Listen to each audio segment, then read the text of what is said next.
messieurs, bonsoir, bienvenue dans cette nouvelle édition. Avant de passer à l'actualité, je vous rappelle combien nous comptons sur vous pour le référencement de cette vidéo. Alors pensez à cliquer sur le pouce en l'air, à partager cette émission et puis surtout, laissez-nous vos commentaires, je compte sur vous. Au programme ce soir, nous reviendrons sur le revers pour Zelensky au sommet de l'ONU. Le président ukrainien, embourbé dans un conflit meurtrier, voit peu à peu le soutien américain se réduire. L'historien militaire Sylvain Ferreira répondra à nos questions. Nous évoquerons ensuite les affrontements dans le Haut-Karabakh entre l'Arménie et l'Azerbaïdjan. Et puis nous reviendrons sur la crise migratoire à Lampedusa. Après un rapide voyage en Italie, le ministre de l'Intérieur Gérald Darmanin a déclaré ne vouloir accueillir que des réfugiés politiques. Revers pour Volodymyr Zelensky à l'ONU. En visite à New York pour sa première allocution à la tribune des Nations Unies, le président ukrainien a dû faire face à un soutien bien plus modéré que de coutume. Décryptage tout de suite. C'est un combat que les Américains aimeraient bien pouvoir cacher. Alors que la guerre en Ukraine devient un coûteux hachoir à Européens, un bras de fer entre Volodymyr Zelensky, qui réclame toujours plus d'argent, et Washington s'est initié. La raison la plus probable, le changement progressif de point de vue des Américains, qui considèrent maintenant qu'il faut fermer le robinet pour financer la guerre contre Moscou. Un point de vue dont la Maison-Blanche et son administration ne peut faire fi à 18 mois de la prochaine élection présidentielle. Selon certaines voix discrètes, conscient de ce revirement dangereux pour lui, le président ukrainien aurait alors entrepris le voyage aux États-Unis avec un dossier compromettant sur les frasques du fils Biden, l'histoire d'étirer un peu les subventions. La publication choc du New York Times, parue lundi, pourrait être la réponse du berger à la bergère. L'article expliquait en effet que le missile à l'origine de la mort d'une quinzaine de personnes le 6 septembre dernier sur un marché de Kostiantinovka dans le Donbass était ukrainien, contrairement aux déclarations de Kiev qui accusaient Moscou d'avoir tué des civils. De quoi rompre avec la propagande qui sévissait jusque-là, y compris quand il fallait dénigrer l'ancien prix Pulitzer Seymour Hersh quand il avait dénoncé le sabotage de Nord Stream par les Américains. Cette rupture de communication n'a pu échapper à Volodymyr Zelensky qui a toutefois tenté de récupérer le soutien des Occidentaux et du plus grand nombre une fois à la tribune des Nations Unies mardi. Those children in Russia are taught to hate Ukraine and all ties with their families are broken. And this is clearly a genocide. And it is a clear Russia's attempt to weaponize the food shortage on the global market in exchange for recognition for some, if not all, of the captured territories. Important talks and consultations were held in Hiroshima, in Copenhagen, and in Jeddah on the implementation of the peace formula. And we are preparing a global peace summit. And please, I invite all of you who do not tolerate any aggression to jointly prepare the summit. Volodymyr Zelensky se présente donc comme favorable à des discussions de paix, mais déclare en parallèle que l'on ne pourrait se fier au mal, le mal étant dans sa bouche Moscou. Des propos contradictoires qui montrent désormais Volodymyr Zelensky comme un véritable obstacle à une négociation pour sortir son propre pays de cette guerre. C'est d'ailleurs la conviction de plus en plus de dirigeants internationaux. L'opération à l'ONU a en effet montré que le soutien à Zelensky était de plus en plus fragile. Pour l'historien militaire Sylvain Ferreira, c'est le premier revers cuisant du président ukrainien sur la scène internationale. Pour Zelensky, je pense que cette apparition à l'Assemblée générale de l'ONU, à la réunion plénière annuelle, c'est un véritable échec et c'est surtout le premier depuis le début de l'intervention russe en février 2022. Jusqu'à maintenant, à chaque fois qu'il s'agissait d'instances internationales où les Occidentaux tiennent une partie des rouages, on avait un accueil qui était globalement favorable, ou en tout cas neutre favorable, si je puis dire, à l'égard de Zelensky. Là, on a vu que, bien évidemment, comme beaucoup d'observateurs, y compris en France, le disent depuis le départ, le monde n'est pas un soutien unanime et inconditionnel de l'Ukraine. Il y a plein de pays qui, certes, n'ont pas condamné la Russie ou qui ont même condamné l'intervention russe, mais qui ne donnent pas un blanc-seing au régime de Zelensky parce qu'ils en connaissent bien évidemment toutes les fragilités, toutes les faiblesses et notamment la corruption. Et donc là, c'était le meilleur moyen entre guillemets de sonder les cœurs et les âmes devant le monde entier, devant les caméras du monde entier, et de se rendre compte que les positions d'une partie des BRICS, avec notamment le président brésilien Lula, qu'une partie de l'Afrique, qu'une partie de l'Amérique latine derrière Lula n'était pas forcément comme un seul homme rangé derrière la position américaine de soutien. Et si Lula, plaidant pour le dialogue, ne semblait pas convaincu par la prestation de Zelensky, le président ukrainien aura surtout essuyé un net revers de la part d'un allié otanien pourtant très remonté contre Moscou, la Pologne. Le président Duda a en effet qualifié l'Ukraine de noyé qui pourrait entraîner au fond ceux qui tentent de la sauver. Il a ensuite annulé le dîner qu'il devait partager avec son homologue de Kiev, une situation difficile à gérer pour Zelensky. On voit que la position, tant vis-à-vis des États-Unis, avec cette espèce de peau de banane qui est glissée avec l'affaire de Konstantinovka, avec la révélation des pertes de la contre-offensive qui confirme ce que disait Shoigu il y a maintenant à peine 15 jours, on voit que tout l'édifice autour de Zelensky est fragilisé, que les armes et les équipements et les soutiens financiers qu'il est probablement venu demander en sous-main à ses sponsors américains ne seront peut-être pas donnés avec dans les mêmes quantités et avec la même vitesse que celle à laquelle on a été habitué depuis l'année dernière. Donc aujourd'hui se pose la question de quel avenir pour Zelensky par rapport à ses sponsors et par rapport à la situation militaire de l'armée ukrainienne qui, pour moi, va être contrainte à rester en situation défensive. Et si elle devait continuer de s'user sur le terrain, elle mettrait en grand danger le pouvoir politique parce qu'elle est son premier rempart. Une situation militaire qui devrait donc mettre en péril la situation politique de Volodymyr Zelensky, embourbé dans un bourbier, non sans rappeler un autre fiasco américain. On est dans une situation qui, sur beaucoup d'aspects, ressemble à celle du gouvernement sud-vietnamien en 1972-73, enfin surtout au deuxième semestre 72, c'est-à-dire que l'aide américaine commence à être plus compliquée. N'oublions pas que là, les Américains, eux, viennent d'entrer vraiment dans la dernière ligne droite, la dernière année avant leur élection présidentielle. Et donc, aujourd'hui, la situation de Zelensky, elle est difficile et fragile parce que tant face aux Russes, il est en difficulté, et vis-à-vis de ceux qui sont censés l'aider de manière inconditionnelle, eh bien, on voit que de plus en plus de conditions sont posées. Et ce n'est pas les petites annonces, petites rumeurs concernant le fait que la France viendrait au secours de Zelensky en livrant quelques vieux mirages pour son aviation vont changer la donne. Emmanuel Macron risque encore peut-être de se ridiculiser en faisant des annonces à contre-courant de ce que pensent et veulent les Américains aujourd'hui.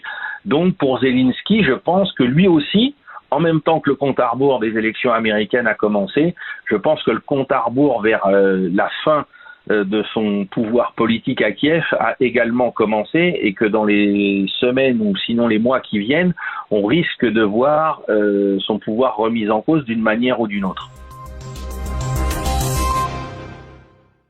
Nous l'évoquions la semaine dernière, la remontée des tensions au Caucase entre l'Azerbaïdjan et le Haut-Karabakh. Hier mardi, une guerre éclair de 24 heures a secoué le territoire. Explication tout de suite de Nicolas de Lamberterie.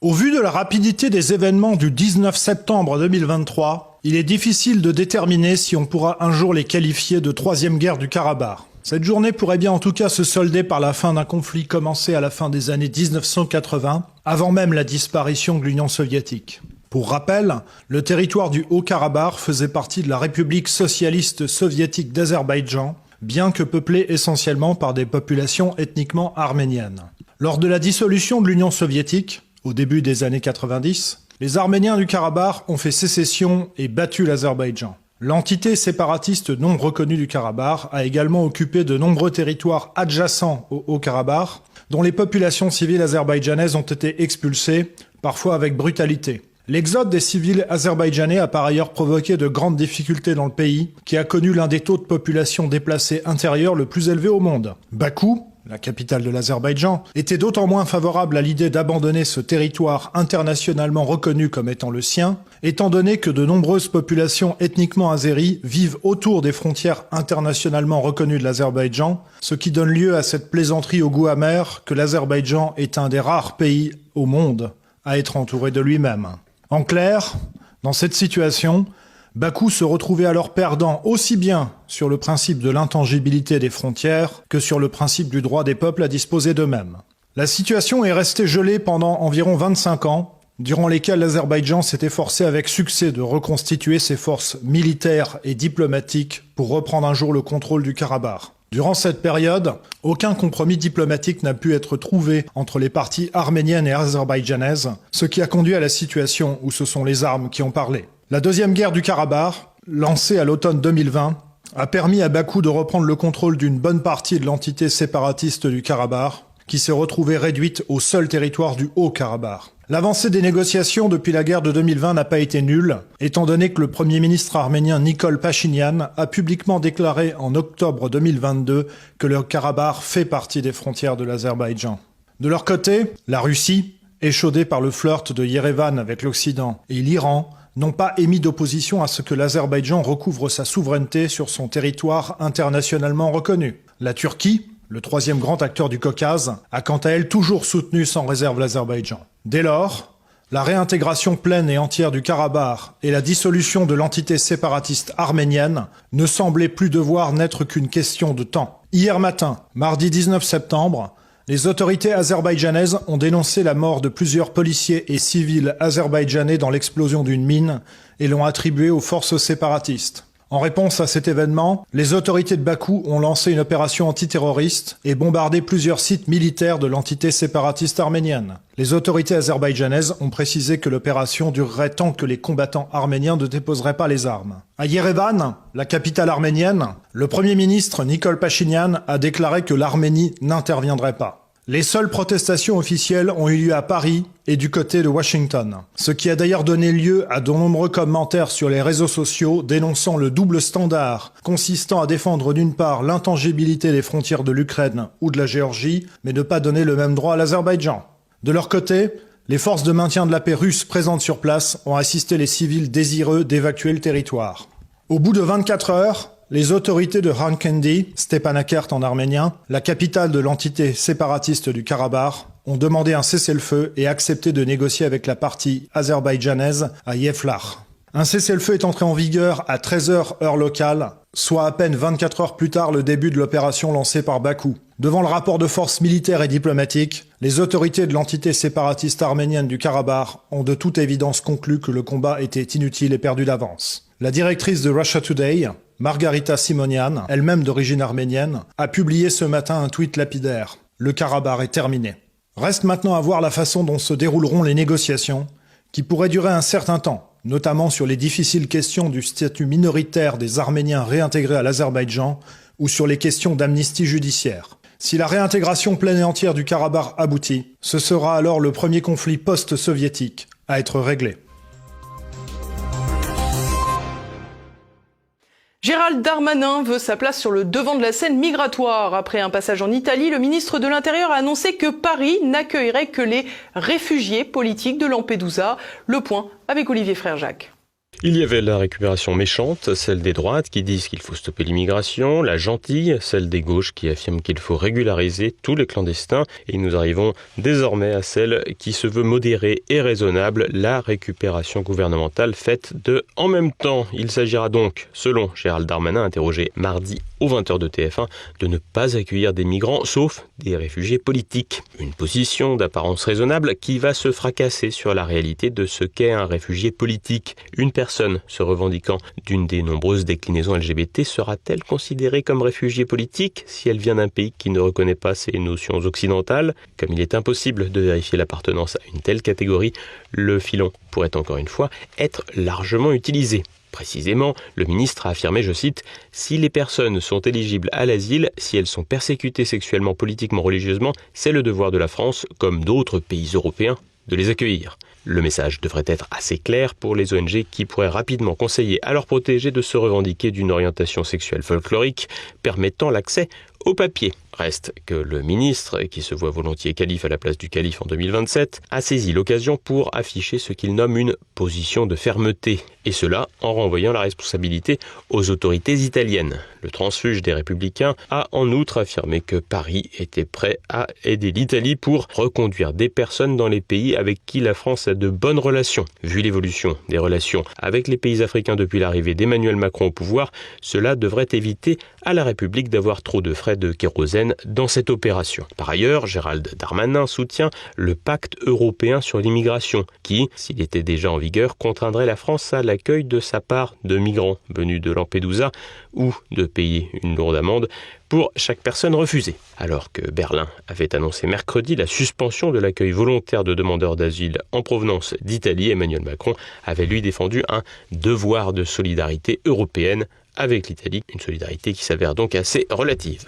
Gérald Darmanin a, lui, affirmé que les contrôles à la frontière franco-italienne allaient être renforcés et que les effectifs de police et de gendarmerie dévolus à cette tâche passeront de 500 à 700. Une nouvelle gesticulation qui permet au ministre de faire sa com, mais qui ne résout pas le problème.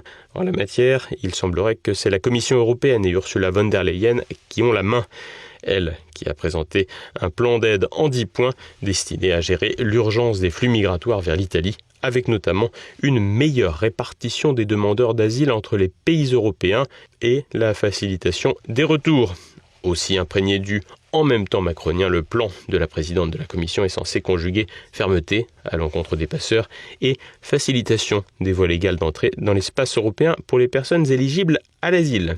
L'afflux massif de migrants en quelques jours seulement a ranimé le débat autour de l'immigration. Il a mis au jour l'incurie d'une classe politique dans son ensemble, une opposition de gauche qui s'en tient à une position extrême d'accueil inconditionnel, une opposition de droite qui joue la fermeté mais qui, comme le montre le cas Meloni, se trouve bien incapable d'agir dans le cadre de l'Union européenne quand elle est au pouvoir. Le centre qui dirige les affaires à Paris et Bruxelles semble finalement profiter de cette crise dont il est responsable, car incapable de régler le problème des passeurs et de développer des relations franches avec nos partenaires de l'autre côté de la Méditerranée.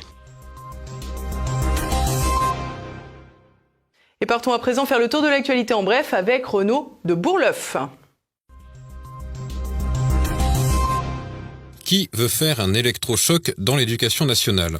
Ce mercredi, le député LR des Alpes-Maritimes, Christelle Dintorni, a réclamé une commission d'enquête sur le drame de Poissy. Il s'agirait d'éclairer les circonstances dans lesquelles le jeune Nicolas, harcelé à l'école, s'est suicidé malgré les alertes lancées par ses parents. La lettre du rectorat de Versailles, écrite quelques mois plus tôt et minimisant le harcèlement tout en menaçant les parents de poursuites en justice, devrait être au cœur d'une éventuelle enquête. Pour le parlementaire LR, les réactions outrées du ministre Gabriel Attal et du Premier ministre Elisabeth Borne sont insuffisantes, de même que l'audit auprès des académies annoncé hier mardi. Il faut, selon l'élu, changer la loi et obliger tout recteur et inspecteur d'académie à dénoncer des faits de harcèlement sous peine notamment de sanctions pénales. Si une telle mesure ne constitue peut-être pas un électrochoc, elle peut avoir plus d'efficacité que la scène à laquelle ont assisté lundi des élèves d'un collège d'Alfortville dans le Val-de-Marne. La police est intervenue en plein cours pour menotter et placer en garde à vue un élève de 14 ans soupçonné d'avoir harcelé un garçon de 15 ans en transition de genre. Si une telle action était spectaculaire, beaucoup penseront surtout à de la com. Toujours un coup de retard. Matignon a nommé mardi un comité d'experts sur l'intelligence artificielle, composé d'une quinzaine de personnalités, dont des chercheurs renommés en la matière. Ce groupe devra remettre ses recommandations sous 6 mois pour orienter les politiques du gouvernement sur ce sujet. Le ministre de l'économie Bruno Le Maire déplore que la France ait laissé passer la révolution numérique il y a 30 ans et estime qu'il est nécessaire de maîtriser les technologies de l'intelligence artificielle pour éviter de subir la norme des autres puissances. Il oublie probablement qu'en la matière, le match se joue plutôt à Bruxelles, qui a déjà proposé un texte sur le sujet. Les Français paient la propagande LGBT à l'étranger. Le ministre des Affaires étrangères Catherine Colonna a annoncé lundi la création d'un fonds français de soutien aux défenseurs des droits des personnes LGBT+ dans le monde. Le contribuable français sera ravi de ces symboliques 2 millions d'euros qui s'envolent pour nos ambassades. Au gâchis d'argent s'ajoute le constat que la France se discrédite avec ce sujet, alors que l'immense majorité du monde, de l'Asie à l'Afrique en passant par le Proche-Orient, se désintéresse des obsessions arc-en-ciel. L'annonce a été faite à l'occasion du 15e anniversaire du groupe LGBTQI des Nations Unies, célébré lors de la 78e Assemblée Générale des Nations Unies à New York. La femme qui en savait trop, ruinée par Bercy. Mercredi 13 septembre, le ministère des Finances déposait un recours auprès de la Cour administrative d'appel de Paris pour ne pas répondre à la demande d'indemnisation de Stéphanie Gibault, reconnue lanceuse d'alerte. En 2008, cette salariée d'UBS France avait joué un rôle décisif en dénonçant les pratiques d'évasion fiscale et de blanchiment de fraude fiscale en bande organisée de la branche suisse de la banque UBS, avec la complicité d'UBS France. Ces informations ont largement contribué à identifier pour le compte du ministère des Finances français 38 000 comptes offshore qui représentent 12 milliards d'euros. L'État français a pu récupérer 1,8 milliard d'euros dans cette affaire. Stéphanie Gibaud n'a quant à elle toujours pas reçu d'indemnisation et est contrainte de vivre au RSA. Bienvenue chez les exilés fiscaux. Selon le Canard enchaîné, l'acteur Danny Boone aurait créé une société offshore située dans un paradis fiscal pour s'offrir un voilier de luxe à 3,5 millions d'euros, de quoi économiser 700 000 euros de TVA. Au moins, il a ainsi les moyens de continuer à afficher sa générosité par ses dons au Resto du Cœur ou au Secours populaire. Escroquer et claironner ne font pas bon ménage. Le youtubeur franco-marocain Mertel s'est vanté de récupérer 1800 euros net par mois d'aide française indûment. Fier de ses exploits, il proposait même une formation de 300 euros pour faire comme lui. Dans l'extrait disponible, il explique être handicapé sur le papier et dit s'être arrangé avec un médecin qui l'a manipulé pour toucher l'allocation aux adultes handicapés et l'allocation de solidarité spécifique, en plus de l'aide personnalisée au logement. Devenu viral, le contenu a suscité l'intérêt du ministre des Solidarités des Familles, Aurore Berger, qui a annoncé procéder à un contrôle de l'individu. Les fraudes aux allocations versées par les caisses d'allocations familiales ont atteint 351 millions d'euros en 2022. L'Élysée a du goût dans la promotion des artistes engagés. Lundi, l'humoriste Yacine Bellatar, de nationalité franco-marocaine, réputé proche d'Emmanuel Macron, a été condamné à 4 mois d'emprisonnement avec sursis pour menaces de mort et de crime à l'encontre du scénariste et metteur en scène Kader Aoun. Le tribunal correctionnel de Paris l'a aussi condamné à verser 500 euros de dommages et intérêts au comédien Kevin Razi pour conversation malveillante. Cet humoriste avait été nommé en 2018 par Emmanuel Macron au Conseil présidentiel des villes, destiné à alimenter la réflexion de l'exécutif sur les quartiers prioritaires. Le déclassement sanitaire de la France se poursuit. Après la crise incurable des hôpitaux, le gouvernement fait face à une pénurie chronique de certains médicaments, dont une partie d'antibiotiques courants. Après avoir évoqué la possibilité de délivrer ces produits sous réserve de tests pratiqués par les pharmaciens, affaiblissant par là même le rôle du médecin prescripteur, il est maintenant question de délivrer les antibiotiques à l'unité. L'objectif serait d'éviter le gâchis et limiter donc les pénuries. Plus de 3 ans après les promesses d'Emmanuel Macron de souveraineté sanitaire, force est de constater que sur ce terrain non plus, la France n'a pas progressé.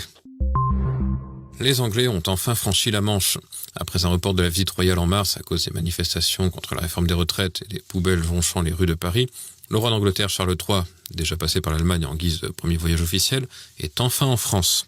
Se met neutralité apparente pour mieux jouer un rôle d'influence dans l'ombre. Un dîner en présence d'environ 150 convives se tient ce mercredi soir au château de Versailles, dans la Galerie des Glaces, là où Elisabeth II fut reçue en 1948, 1957 et 1972. La visite se poursuivra jeudi avec notamment un passage par Saint-Denis pour visiter des associations sportives. Enfin, vendredi, le roi d'Angleterre se rendra à Bordeaux. Et voilà, on arrive déjà à la fin de cette édition. Ce soir, à partir de 21h, vous pourrez retrouver un nouveau numéro de Bistro Liberté. Éric Morillo et son équipe reçoivent le chroniqueur et essayiste Éric Nolot pour évoquer le wokisme et la liberté d'expression. Il y a 5 ans, M. Mélenchon nous expliquait que le voile était un symbole d'asservissement de la femme. Il fallait absolument s'en débarrasser, que c'était vraiment intolérable. Et maintenant, il vient vous expliquer que l'abaya n'est pas un vêtement religieux. Rien parce que... Tout simplement, nous n'avons plus les moyens de l'intégration. Écoutez, c'est pas possible. Tout simplement, c'est pas possible. S'il y a une immigration illégale, la seule solution, c'est de renvoyer ces gens dans leur pays. Donc vous êtes d'accord avec Éric Zemmour, hein? Si vous dites, écoutez, il y a des règles, mais si vous les respectez, c'est la même chose. C'est la même chose avec le droit d'asile. En fait, si vous êtes débouté, c'est la même chose que si vous l'obtenez, puisque 95% des gens ne quittent pas le territoire. Est-ce que vous l'accepteriez pour les Français? Le wokisme est un totalitarisme, un nouveau totalitarisme, dans lequel on reconnaît beaucoup de traits communs avec des ismes précédents, notamment la volonté de créer un homme nouveau, de faire table rase du passé. Et, comme dans tous les systèmes totalitaires, il s'agit de s'en prendre à tous les aspects fondamentaux de l'existence. Vous croyez vraiment que je ne paye pas le prix de mes opinions? Vous croyez vraiment que c'est aujourd'hui la veille que je vais être invité sur le service public? Vous n'êtes plus invité sur le service public? Non. Vous pensez que c'est un hasard total, un hasard statistique, que pas un mot, pas une lettre n'ait été consacré à la faute à Rousseau dans un organe de gauche? Vous pensez que c'est un hasard? Et à présent, c'est le moment de retrouver la chronique littéraire d'Olivier Molin. Cette semaine, elle est sur le romancier Léon Frappier. C'est à présent la fin de cette édition. Merci à tous pour votre fidélité. On se retrouve demain, même lieu, même heure. En attendant, bonne soirée.